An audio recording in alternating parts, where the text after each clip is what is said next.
যদি ওয়াকআপ নিয়ে আন্দোলন করতে হয় দিল্লিতে যান, এখানে নয়।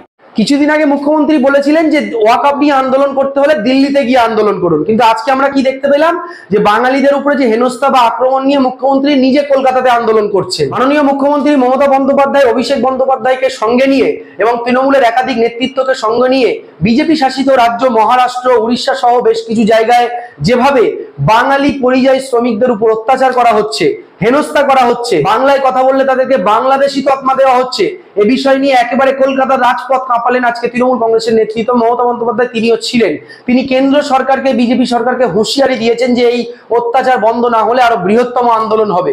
কিন্তু মুখ্যমন্ত্রীর কাছে প্রশ্ন, মুখ্যমন্ত্রী কিছুদিন আগে বলেছিলেন যে ওয়াকআপ নিয়ে যদি আন্দোলন করতে হয় দিল্লি গিয়ে আন্দোলন করুন, কারণ বাংলায় ওয়াকআপ আইন লাগু হতে দেব না।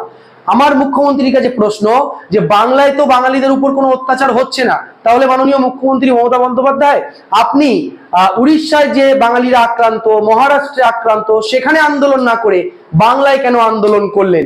বাংলায় তো বাঙালিরা সুরক্ষিত আছে। এই প্রশ্নের উত্তর যদি আপনার কাছে থাকে অবশ্যই জানাতে পারেন। আর আপনাদের এই বিষয় নিয়ে কোনো মতামত থাকলে কমেন্ট বক্সে অবশ্যই জানাবেন।